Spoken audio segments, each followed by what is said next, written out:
Welcome back. Welcome back, baby.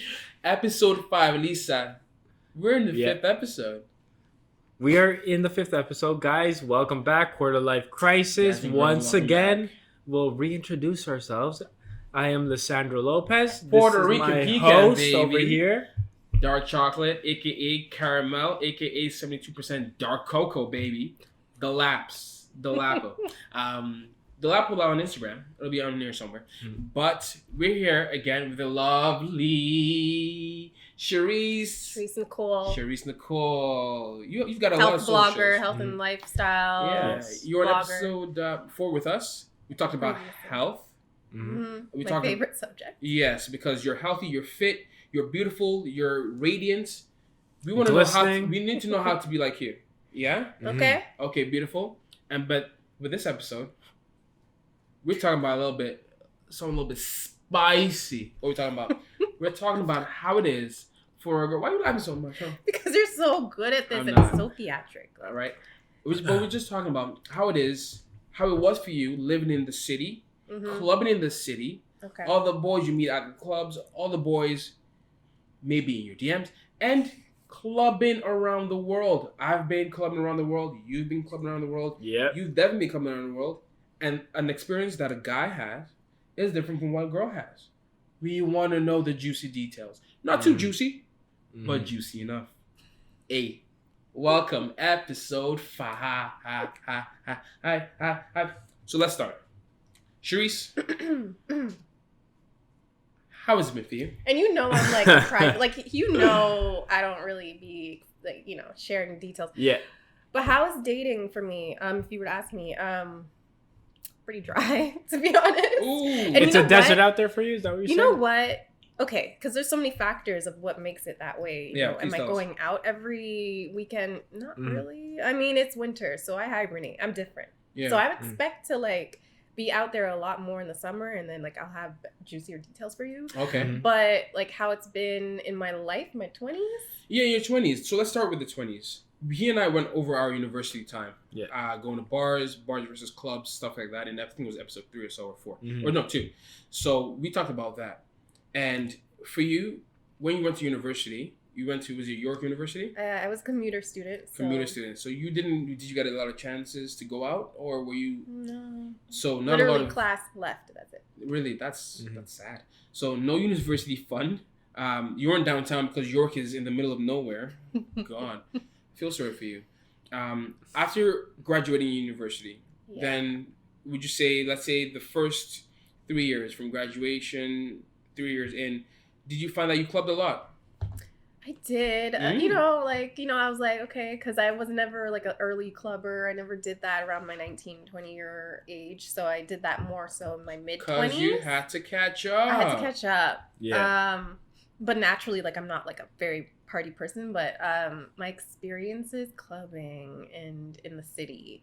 And then, Okay, let me touch on my experiences clubbing and how I've, interacted with guys in the club. Because, that's different ballpark. So I want to hear this. I'm excited to hear this. Because I'm trying to dig right now and find a juicy story or just something. Lisa, ask her. You asked me a question about what's my maybe something that happened to me in a club that time where I talked about my puking story. Yeah.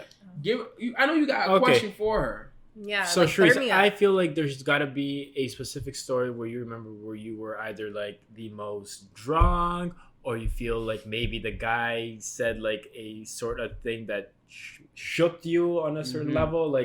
Do you remember best pickup line or something? The best pickup line or something like that. Okay, so now that I think about it, the ways that I've met the guys that I've dated, it's usually been through a friend or it's just been in an open environment where it's network, and then you just kind of pick someone up, which is usually the best way versus clubbing. Oh, absolutely. I've met guys during going clubbing, but don't really end up dating them after. It's not a thing. Now why? Yeah. You're so shy. Honestly, no. It's I'm literally killing myself to think about memories of clubbing and those experiences. But it's just it's just maybe not the right approach sometimes. And it's like, also, it's like the club. So, you know, it's kind of like what you really want. You know, well, I mean, for them. So for me, I'm like, okay, relationship oriented. That's just that's what the type it of person you are, But you can kind of tell, like, you know, the vibes, like when you know the vibes when you get approached. Well, I mean, anyways, for me, when I get approached from a guy in the club, paint us the picture, paint us the scene. How is it? You know, you're standing in the corner having your, what are you drinking? Mimosa? Water. Oh my god. Okay. You're having water. Very vanilla. It's so vanilla. And a guy comes up, hey, yo, ma, what you saying? Okay, well, let's peel it back, because, like, what type of parties am I going to? Because then there's different crowds. So it's like, I usually go... Back then, I was going to a lot of soca fests, or you can find me at, like, an Afro party, like Afro beats party. Ready for the road. So there, it's like the people there, they're friendly. They want to dance with you. They just want to have a good time. And so, unless you make a connection with the guy on the dance floor, like, it's not really happening. Like, you that know makes sense. I feel like for me, anyways, when guys see me, they look, they stare, they like watch, but rarely do they approach. I've been told, and people are gonna think I'm buttering her up, but no. So one of my birthdays, you were there years ago, and a few of my friends said, "Yeah, who's that person right there?" I'm like, "Oh, that's Sherese." It's like one of my girls from like high school, middle school, like my closest friend. She goes, "No word of a lie," and people might be talking. No word of a lie. They go, and these are two girls. Do you remember this? They're like, I can't stop looking at her. I'm like, why? She's like, she's too beautiful. She looks like Beyonce. Yeah. And like, what? I want to stop staring, but I don't know what to say. And so then I'm like, cute. Yeah, they're cute. So I'm like, hey, Sherese, come over here. These are my two friends. The girls, hey, this is Sherese, blah, blah, blah.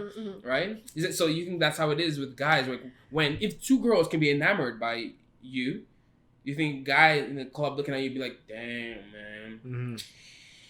I wish I could. So you feel like there's some sort of barrier that the guy is maybe creating for himself that he won't. I mean, but then again, like it's rare. Like sometimes I'll just get approached by a guy and he'll be like, hey. I remember once I was at a party, he was like, hey, you don't look drunk. And I was like, hey, is that a good That's line? a good line. Actually a good line. And I was like, honestly, what? You don't look drunk. You don't look drunk. Yeah. And he just started a conversation, and then he like, but here's what I hate though. Like he started a conversation, but then it ended up being like 20 minutes. And I'm like, okay, like I didn't come to the club to talk. Like I just, cause we were doing that, in his ear. And then he was like in my ear and was like, okay, like let's wrap. So what's the number?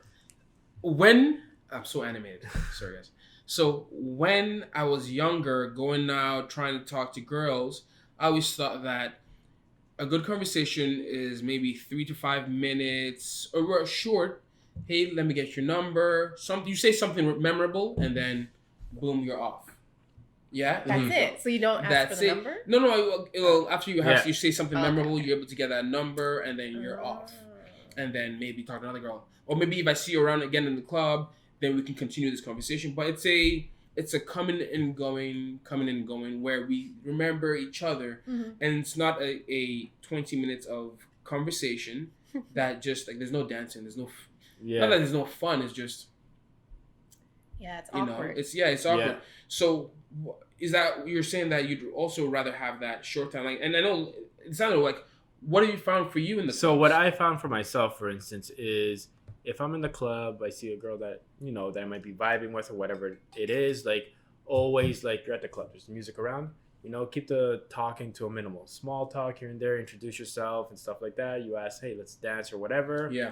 And then you can always, I don't want to say you can always, because females I find to be kind of difficult to read at times. Oh, but it's so difficult. Sometimes they'll give you that energy, like, hey, let's continue, like, dancing and stuff like that. So the way they lean into you. Exactly. So you got to read the body language. With girls, you got to read a lot of body language. And that's what you have to learn as a guy, to read her body language, her, like, a lot of what she says, personally, I don't find it will match, like, how she's moving. Yeah. Yeah. Girls can be, a lot of times, super nice, super polite, but it doesn't mean they're, like, hitting on you sort of thing, right? So you have to read her body language. Is she like facing you sort of thing? Is she smiling a lot, or is she always just looking away like, where's an out? Like, where's my friend? I'm looking for my friend. Yeah. I'll be back. I'm going to the washroom. You got to pay attention to those cues, right? Worse than that. Yeah. We all heard that one. So you got to pay attention to that as a guy, right? Yeah. Otherwise, if she ain't doing any of that stuff and she's like giving you more of her attention, she's asking questions also. You know what I mean?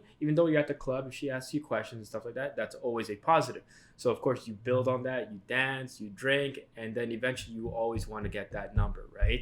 So that's always been my approach with it. It's just interesting to hear how girls try and make it work for themselves, right? Because you girls usually want to be the ones to have your numbers, asked sort of thing. So like, what will be your approach? Let's say you see a guy at a club that you have some sort of interest in. Okay. Right? Do you kind of maybe make the eye, or you kind of like, is it more like... Okay, so so there was this one time I was on a boat cruise, boat party, whatever, one of those Caribana summers, and I saw this guy, and I knew in that moment, I was like, I'm gonna dance with him. Like, we're gonna see each other tonight. Like, we're on a boat. There's nowhere to go. And like, it turns out that his friend knew my friend, so I ended up meeting him, like getting his name and everything. We shook hands, and then it was pretty casual. We didn't see him again.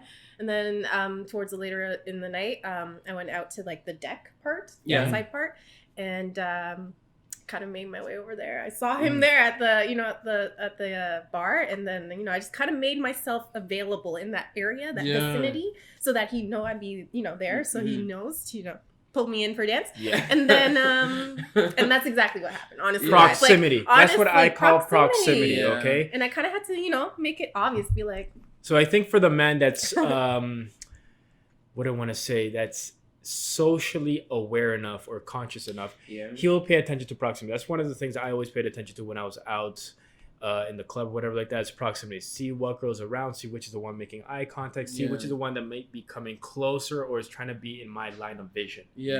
I feel like a lot of times girls, they want, if they want you to approach or whatever like that, they will try and some way somehow be in your line of vision.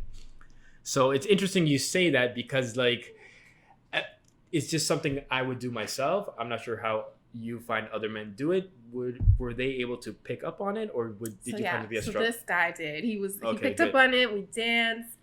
He got me a drink and we talked a little bit. And I know I said I hate talking in the club, but this was like a boat party and it was outside. And so we talked like. It's talking to someone that you want to talk to versus talking to someone that that's you like want, okay. You look for that wrap out. it up. Yeah, exactly. But so that worked for me. My strategy, I guess, there was to definitely make it known that I was interested by proximity. Yes.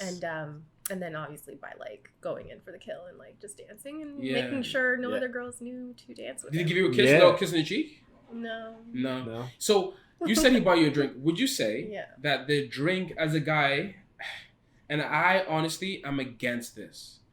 If I were to go out and I see a girl that I wanted to talk to, I would never open with, hey, let me buy you a drink, let's talk.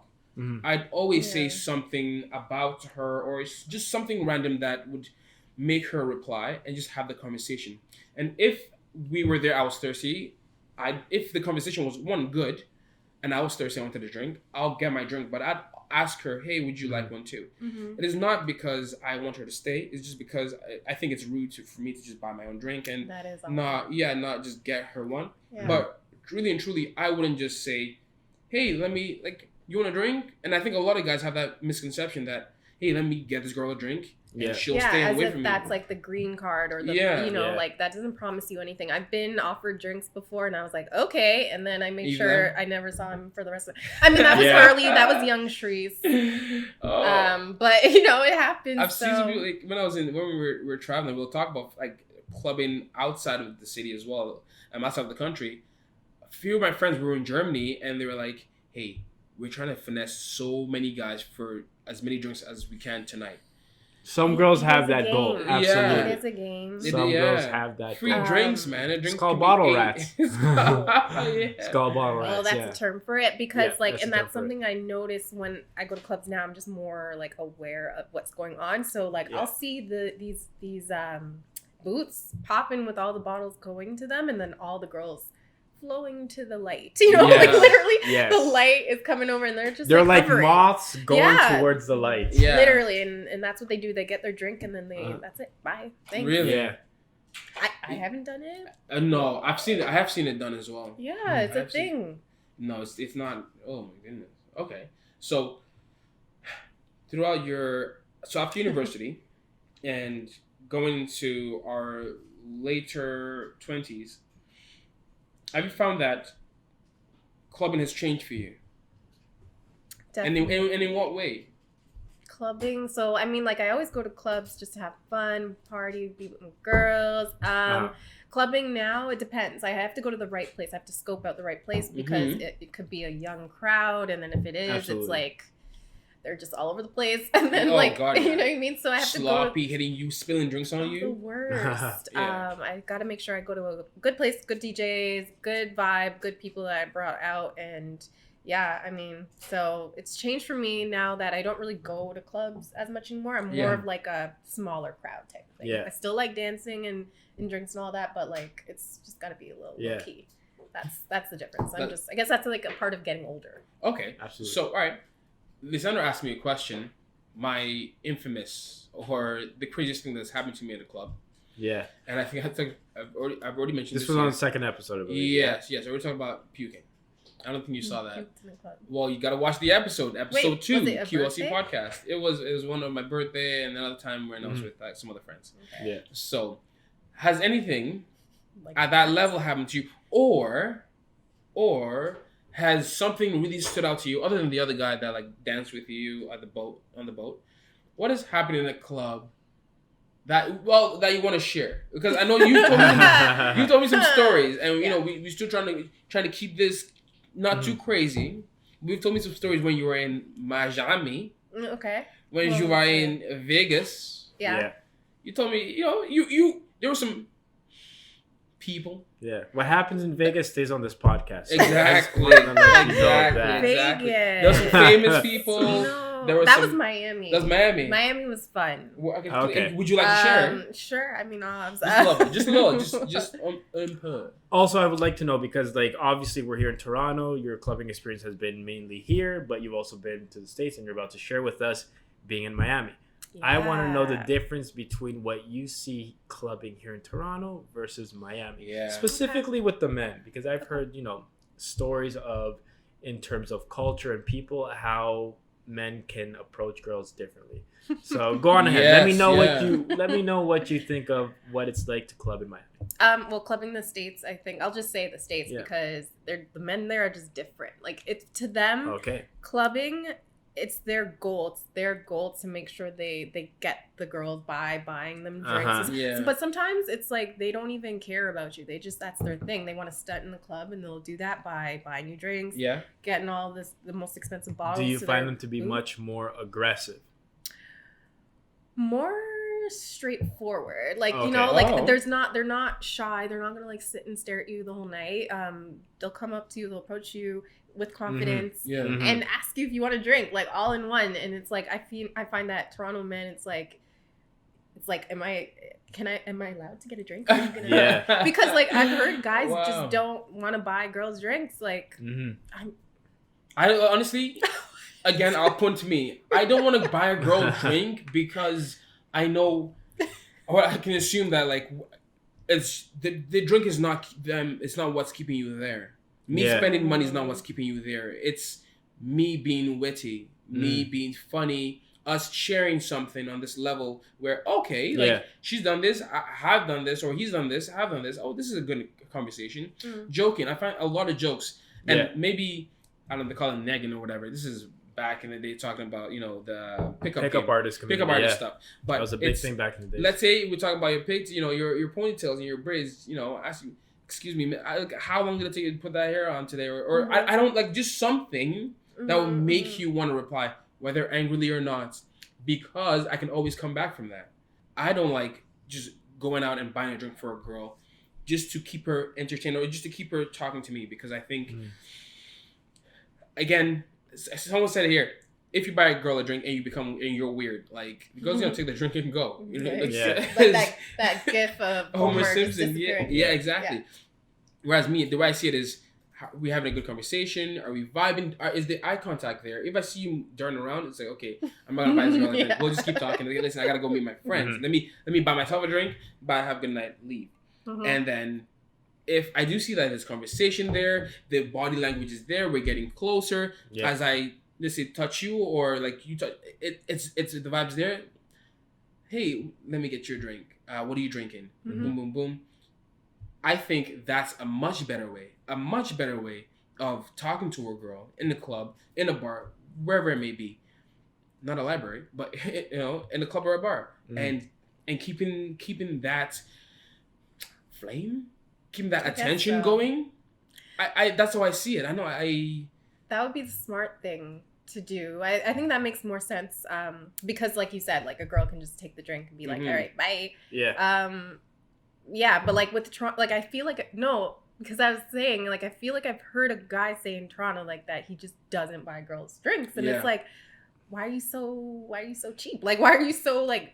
I personally believe that guy might be coming from a place where he's had such unsuccess with women where it came to the point where he felt maybe he was taken advantage of. So maybe it's a strategy, the way he was doing it. He wasn't doing it like you were. It was like he was making sure that there was rapport there, and then buying a drink. He was just like buying a drink, buy a drink. Like it's blindly buying a drink for a girl when the girl hasn't even seen what you look like or how you vibe and stuff. And we have friends that do that. We have friends that have done that. Like, hey, what's the success rate?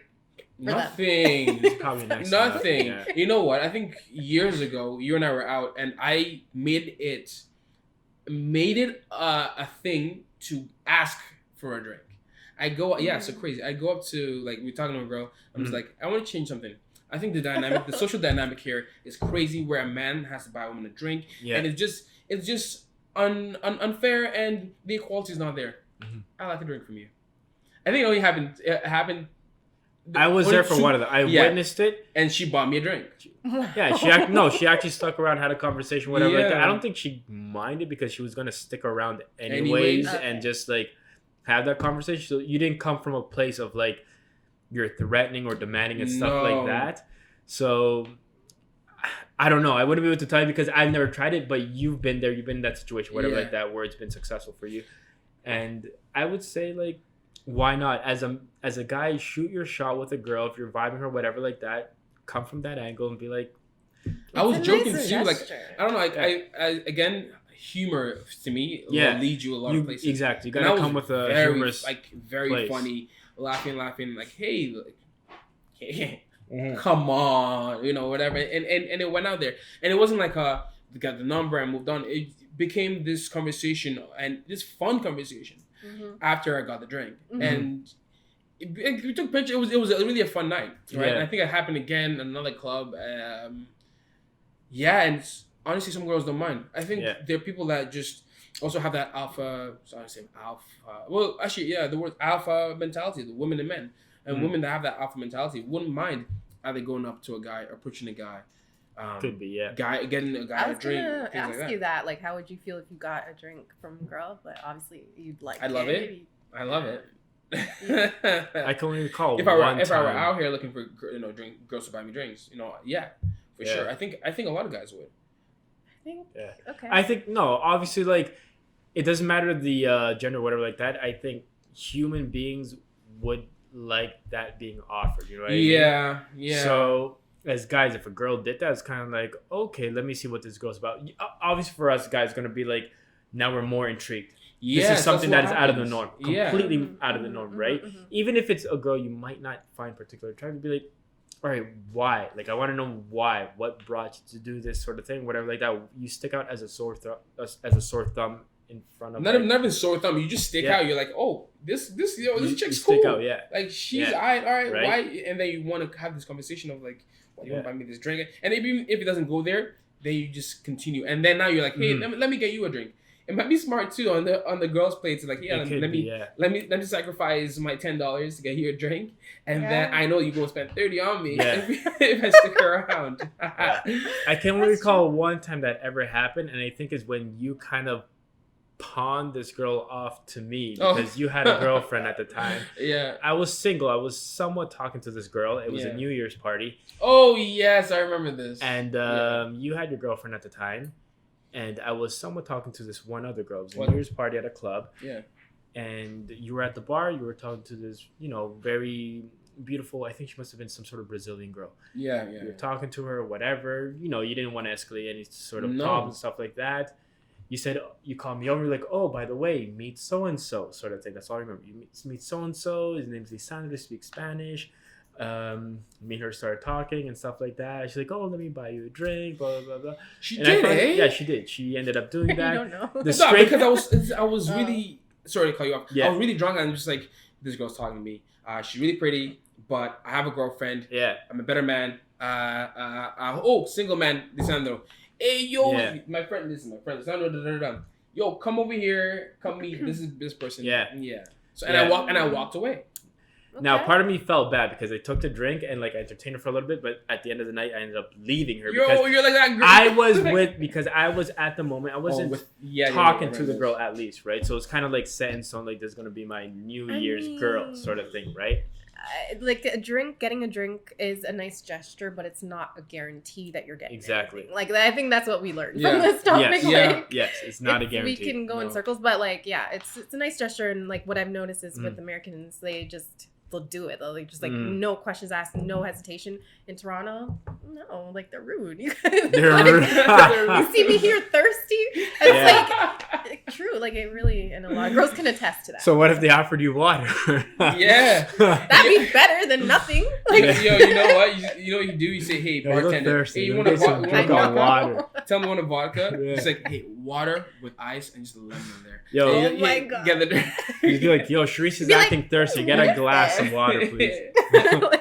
It's the new vodka. It goes down like water. Honestly, that's what I'm drinking right now too. Funny. Yeah, no, that's hilarious. But your stories, you still have Miami. Oh, right. Okay, yeah, the celebrity. Yeah, so I went to Miami. The first time I went to Miami was maybe 3 years ago, and honestly, Miami gets a bad rep for Toronto girls to travel to. It's haven't you ever there's memes and stuff about it? It's oh, there she go again to Miami, Oh, but I see it as being a general thing. Any girl who goes to Miami obviously goes there for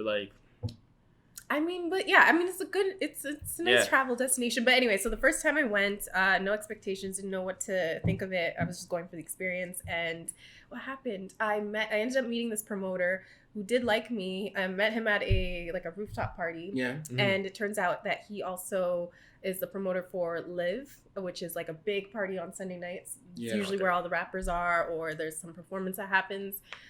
So we met up. He was like, hey, I'm gonna go to Live, or you want tickets to Live? And I was like, sure. And he was like, hey, just meet me in the lobby at 12 midnight or whatever. So Sunday night comes, I'm dressing my best with my friend, and Sunday's best, baby. Sunday's best, and we pull up. And then I meet up with that promoter. He was like, yeah, come in. So we get to bypass the line, and trust me, it was so Live is a part of the hotel. I forgot the hotel name, but we were in the lobby, and the line was wrapped. It was so long, and so I honestly felt really nice being able to just bypass everyone. Got the little rope taken out, and we walked in. We were early. We got into a booth. And then about maybe 2 hours later, the booth's packed. 2 hours? So you're in here for a while. I was early. And that's what I hate about clubs. That's the thing. This is what I hate about clubs. Just the lines and people just holding you outside. Oh yeah, no, we're at capacity, but there's nobody in there. No. Anyway. That's honestly, yeah. It all happens all the time in every city. But anyway, so we were in the booth, and then what I noticed is in the booth beside us, there was a real housewife of something, so one of those castmates were there, and then also I saw Terrence J was there. Terrence who? Oh, see, yeah. How do I describe? He's a host. He's an e-talk or something. Yeah. Okay. Yeah. And he was in the booth beside me, and I mean, there is no oh yeah, we went home together type of story, but we had eye contact, and that was my highlight of my trip. That was a lot of fun. What about when you told me about eye contact with a celebrity? Yeah. So that was one night, and then another night, that same promoter. So that's all that happened in Live. That was a fun experience. But then another night, I went to another club. Get these experiences, man. We gotta spend money. I didn't spend anything. You spent nothing. I got to drink. Obviously, being in a booth, you get drinks. Yeah. Girls.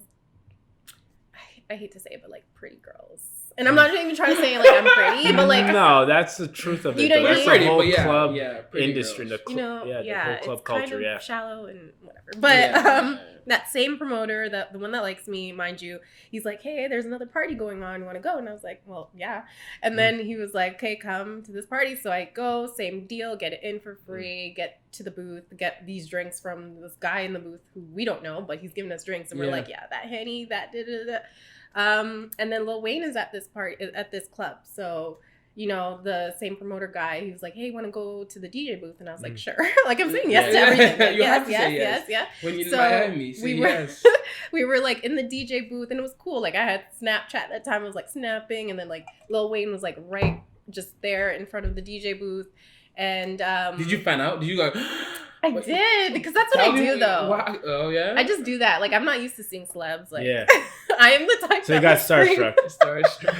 But, like, his back was to us. So it was, like, it was nothing. He's here. And he was honestly so, like, he was chill in the club. He was just, like, glasses on, smoking, drinking. Yeah. Lineup of girls, like, Instagram girls in person were just, like, in front of him trying to get his attention. He didn't care. He was just chilling. He was just, like... Yeah. Like, he didn't care. So, Lil Wayne leaves the party. I leave shortly after. But the promoter guy obviously was like, so what you want to say after this? And, you know, I was just like, oh, I've got to go to the washroom. He never saw me again. Typical. He never saw me again. That's that line. Anyway, so, and then we are leaving the club. I'm a little tipsy with me and my friend. And then all I remember, so it's like 4 a.m., all I remember is someone yelling out of a car to me. They're like, yo. I'm like, it's 4 a.m. Like, who is yelling right now? I look, I squint. It's Lil Wayne. No. Yo, he yelled at yo? What?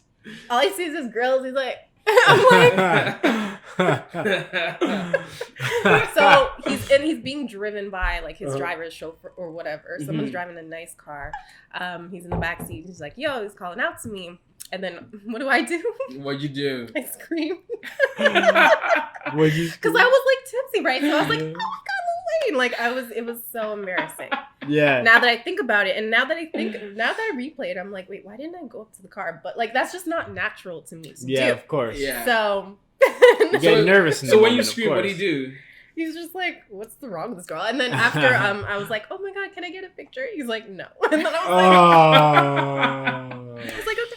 So you, I remember you told me this a while ago, and I was like, why didn't you just pretend you didn't know him? Or just be like, oh, hey, what's up? Or I just go to the car. I could have done a lot of things, but I don't know why I didn't scream. Because I know.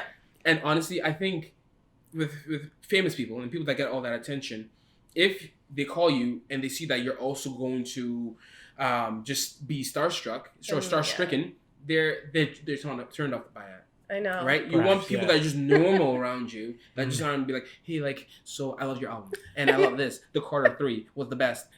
Or like, oh my God, like, who you don't want that. You want someone that's just chill. So bad. That's why it was such a fail. Because I was just so surprised. I was like, me? Like, I'm not an Instagram baddie. Like, I know. Like, I was just like, hey, that's probably what he's into. He's probably into girls who are not the Instagram baddie. And he was by himself. A lot of he was people going home. Like, it was like a chill. And anyways, so I never got to see his mansion or anything. So or like an after party. Yeah, man, you need to go back to Miami again. Yeah, I did, but I didn't have like such a great experience the same way. I did go to Vegas and party in Vegas, and that experience was a little different. I didn't meet promoters as easily in Vegas. No? I don't know why. Yeah, I feel like Vegas is the like Miami is a spot that you meet. Yeah, Miami so on many steroids. Yeah, that's why I thought so. I still got into parties for free because that's what they do in Vegas. They're like, it's more like one guy but bring 5 girls and then you get like a discount, but the girls get it for free like all the time. And the guys are always I'm gonna get a wig. I'm getting a wig, getting a dress. My legs look good, baby. And by the summertime badness, my legs are gonna be look good. New hashtag summertime badness. It's not fair, right? But my legs are gonna be look good. I wear a dress. Listen, no shame. I have a big purse. Walk in there, switch everything. Just be like, yo, what up? And be calm, like in the washroom. But that's drastic, though. I don't know. That's big. That's too much. It's really easy being a girl and partying in the States is like basically all I can tell you. We got States. Partying anywhere. Anywhere. Probably more in the States, though, I'd say. Yeah. We'll be back. We've got to take another break.